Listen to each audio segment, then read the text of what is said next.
అక్కడే ఏదైతే వైఎస్ఆర్సీపీ పోస్టర్స్ కానీ అవన్నీ కూడా ఫ్లయర్స్ కానీ అక్కడ పెట్టడం జరిగింది. ఇది పద్ధతి కాదు, ఇది కరెక్ట్ కాదు. ఇలా పోలింగ్ జరగడం ఎవరికి మంచిది కాదు అని చెప్పడం జరిగింది. దాంతోపాటుగా పోలింగ్ స్టేషన్ దగ్గర 100 మీటర్ల దూరంలో ఎవరైనా గుమ్మవచ్చు. కానీ ఆ పోలింగ్ స్టేషన్ చుట్టూత బ్యారికేడ్ లాగా మనుషులందరూ వైఎస్ఆర్సీపీ నాయకులందరూ అక్కడ గుమిగూడి పోలింగ్ జరగనీయకుండా పోలింగ్ చేయడానికి వచ్చేవాళ్ళని భయభ్రాంతులు గురి చేస్తూ ఇబ్బంది పెడతా ఉన్నాం. మేము అక్కడికి వెళ్ళడం జరిగింది. వెళ్ళినప్పుడు ఏదైతే నా కాన్వాయ్ వెహికల్స్ ఉన్నాయో వాటిని 2-3 అద్దాలు ధ్వంసం చేయడం జరిగింది. ఇది పద్ధతి కాదు, ఇది కరెక్ట్ కాదు. మేము క్లియర్గా చెప్పడం జరిగింది, ఇది సామరస్యంగా ఎలక్షన్ జరిపించుకుందాం, మేము గొడవ చేద్దాం లేదు, మీరు గొడవ చేద్దాం లేదు. కానీ ఇలా చేస్తే దీనివల్ల ఎవరికి ఉపయోగం లేదు. ఇది ఎస్కలేట్ అవడం తప్పించి ఇంకా పెద్దగా అవడం తప్పించి తగ్గేది లేదు. దొండపాడు గ్రామంలో పల్నాడు జిల్లా నర్సరావుపేట మండలం దొండపాడులో ఉద్రిక్తత ఏర్పడింది. టీడీపీ ఎంపీ అభ్యర్థి లావు శ్రీకృష్ణదేవరాయలు గ్రామంలోని పోలింగ్ కేంద్రం దగ్గరకు వెళ్లినప్పుడు వైసీపీ శ్రేణులు ఆయన వాహనాలపై దాడి చేశాయి. ఈ దాడిలో 3 వాహనాలు ధ్వంసం చేశాయి. ఎన్నికలు ప్రశాంతంగా జరిగేలా చూడాలని లావు శ్రీకృష్ణదేవరాయలు ఎన్నికల అధికారులను కోరారు. మరింత సమాచారం మా ప్రతినిధి శివ అందిస్తారు.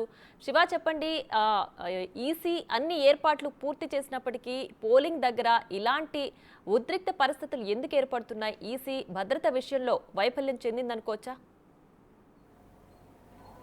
అంటే ఖచ్చితంగా పోలీసుకు సంబంధించి రాష్ట్రంలో 14 అసెంబ్లీ నియోజకవర్గాలకు సంబంధించి కూడా హై సెన్సిటివ్ విలేజ్లుగా ప్రకటించింది. అయినప్పటికీ అదే నియోజకవర్గాల్లో గొడవ జరిగింది. ప్రస్తుతం మనం ఏదైతే ఇక్కడ ఉన్నామో కార్లకు సంబంధించి నర్సరావుపేట ఎంపీ కృష్ణదేవరాయలు కాన్వాయ్ వాహనాలు ఉన్నాయి. ఆయన కాన్వాయ్ వాహనాలకు సంబంధించి కూడా రాళ్ల దాడిలో పూర్తి స్థాయిలో ధ్వంసమైన సంఘటనలు కూడా మనం చూసుకోవచ్చు. ఏదైతే నర్సరావుపేట మండలం పమిడిపాడు గ్రామంలో ఉన్నాం, ఇక్కడ చూడొచ్చు మనం విజువల్స్లో కూడా రాయి ఉన్న పరిస్థితి కూడా కనిపిస్తా ఉంది. ఏ స్థాయిలో రాయి ఉందో అలాగే దీనికి సంబంధించి మనతో ప్రత్యక్ష సాక్షి ఉన్నారు. సార్ చెప్పండి, అసలు ఏం జరిగింది? ప్రత్యక్షంగా మీరు చూశారు కదా.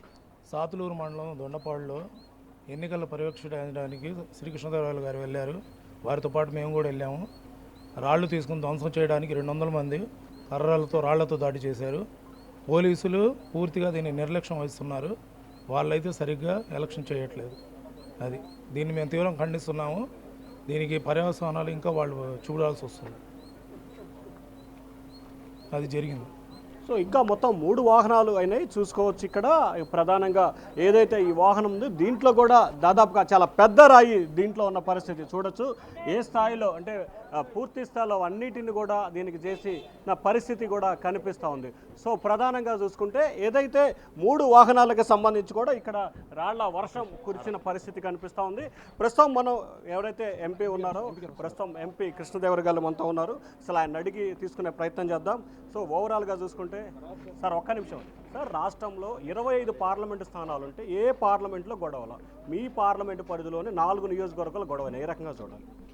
దానికి ముందే మేము చెప్తా ఉన్నాం. అందుకే 4టిని కూడా ఎక్కడ రాష్ట్రం మొత్తం మీద కూడా 4 అసెంబ్లీ కాన్స్టిట్యున్సీస్ సెన్సిటివ్ అసెంబ్లీస్కి ఎక్కడ నిర్ణయించలేదు, ఇక్కడే నిర్ణయించారు. మేము ముందు నుంచి చెప్తా ఉన్నాం ఇక్కడ గొడవలు అవుతాయి, ఇబ్బంది అవుద్ది అని చెప్తున్నాను. అదే ఈరోజు క్లియర్గా అవుతా ఉంది.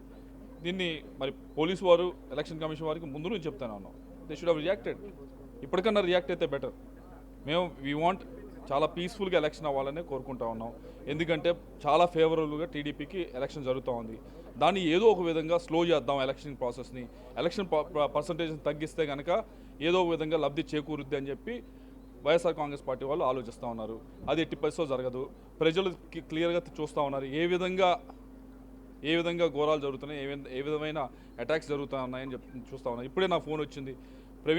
భాష్యం ప్రవీణ్ గారి వైఫ్ మీద ఎక్కడైతే తిరుగుతూ ఉన్నాను ఏజెంట్ కింద అక్కడ పెదకూరుపాడులో ఆమె మీద కూడా ఏదో దాడి జరిగిందని ఇప్పుడే ఫోన్ కాల్ వచ్చింది. ఈ విధంగా క్యాండిడేట్స్ పైన క్యాండిడేట్ వెనకమాల ఉండే ఫాలోవర్స్ పైన వారిపైన ఏదో ఒక విధంగా భయభ్రాంతులు గురి చేయాలంటే ఇది కరెక్ట్ పద్ధతి కాదు. దీన్ని పోలీసు వారు కొద్దిగా సీరియస్గా తీసుకోవాల్సిన అవసరం ఉంది. ఇప్పటికన్నా ఎక్కడైతే సెన్సిటివ్ బూత్స్ అని చెప్పామో అక్కడికి పోలీస్ ఫోర్స్ వెంటనే పంపించాల్సిన అవసరం ఉంది. పంపించకుండా ఇలా నడుచుకుంటే ఇలా నడిపిస్తే మాత్రం చాలా పోలింగ్ బూత్స్లో రీపోలింగ్ జరుగుతుంది. సార్ ఇప్పటికే పోలీసులకు సంబంధించి ప్రత్యేక అధికారి మిశ్రా కూడా పల్నాడుకు వచ్చాడు. అయినప్పటికీ పల్నాడులో మాచర్ల ఐజీ పర్యటించారు. ఆయన వచ్చిన తర్వాత దహనాలు జరిగాయి. అంటే ఇది పోలీసు వైఫల్యంగా తీసుకోవాలి, ఎన్నికల కమిషన్ వైఫల్యంగా తీసుకోవాలి? దానికి సమాధానం ప్రజలే చూపిస్తారు ఈరోజు ఓటేసి ఎవరి వైఫల్యం ఏంటో అని చెప్పి. ఇది మాత్రం ప్రజాస్వామ్యంలో డెమోక్రసీలో ఈ విధంగా ఓటర్లని భయభ్రాంతులకు గురి చేసి ఓటర్లని ఏదో ఒక విధంగా మనకి అగెనిస్ట్ వేస్తూ ఉన్నారు కదా అని చెప్పి పోలింగ్ బూత్ రానియకుండా చేసి లబ్ధి పొందాలనుకుంటే మాత్రం అయ్యే పని కాదు. తప్పకుండా ఈరోజు ఎలక్షన్లో చూపిస్తారు గట్టిగా, ఓటర్స్ అందరూ కూడా ముందుకు వచ్చి గట్టిగా చేస్తారు. కానీ ఇది మాత్రం ఇంకొద్దిగా బెటర్గా కింద ఏదైతే సిఏ ర్యాంక్ వాళ్ళు, ఎస్ఐ ర్యాంక్ వాళ్ళు వీళ్ళందరూ కూడా గడిచిన 3-2 సంవత్సరాల నుంచి ఇక్కడే ఉన్నారు. వారికి సిఏ, ఎస్ఐ వీళ్ళందరూ కూడా చాలా చోట్ల కాంప్రమైజ్ అయిపోయారు అని చెప్పి మేము ఎప్పటి నుంచో కంప్లైంట్ చేస్తా ఉన్నాం. ఈ రోజు అది క్లియర్గా కనిపిస్తూ ఉంది. వారు ఎట్టి పరిస్థితుల్లో పై ర్యాంక్ ఆఫీసర్స్ ఏం చెప్పినా వాళ్ళు రియాక్ట్ అయ్యే పరిస్థితులు లేరు. ఉదాహరణకి ఏదైతే దొండపాడులో అయిందో, నేను ముందు వచ్చాను, వెనకమాల మా కార్ల మీద అటాక్ అయింది. అటాక్ అయినప్పుడు మా కాన్వాయ్ వెహికల్స్ మీద దాంట్లో లాఠీ అనేది ఒక కానిస్టేబుల్ దగ్గర లాక్కొని వాడు కొడతా ఉంటే చూస్తూ ఉండిపోయాడు కానిస్టేబుల్ అనేవాడు. ఎస్ఐ కూడా అక్కడ చూస్తూ ఉన్నాడు. నథింగ్. సిఐలు, కింద ర్యాంక్ వాళ్ళు ఇప్పటికన్నా వాళ్ళు డ్యూటీ స్టార్ట్ చేయకపోతే ఇది చాలా ఎస్కలేట్ అవుద్ది. చాలా ఇబ్బందులు అన్ని గ్రామాల్లో ఇదే ఇబ్బందులు. మేము ఇంకా సమన్వయం పాటిస్తామని చెప్తాం. వద్దు మనకి ఎలక్షన్ ఫేవరబుల్గా అవుతా ఉంది, మనం శుభ్రంగా ఓటింగ్ చేసుకుందామని చెప్పి మేము సమన్వయం పాటిస్తాం. కాదనుకుంటే కనుక మా చేతుల్లో నుంచి కూడా వెళ్ళిపోద్ది.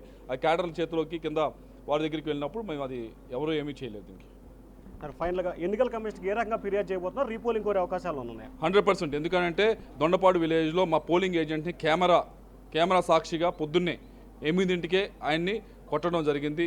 లోపల పోలింగ్ బూత్ లోపల కొట్టడం జరిగింది. కొట్టి బయటికి పంపించడం జరిగింది. ఆయనతో కంప్లైంట్ చేయించిపోతా ఉన్నాం. ఏజెంట్ కూర్చోలేని పరిస్థితి ఈరోజు దొండపాడులో ఉంది కాబట్టి ఎట్టి పరిస్థితులు రీపోలింగ్ జరగాలని చెప్పి మేము కంప్లైంట్ అయిపోతాం. సో ఇది మొత్తం మీద మనం ఒకసారి కార్లు చూసుకోవచ్చు. మొత్తం 3 కార్లలో ధ్వంసం చేసిన సంఘటన కనిపించవచ్చు. 1 కాదు, 2 కాదు, 3 కార్లని ధ్వంసం చేశారు.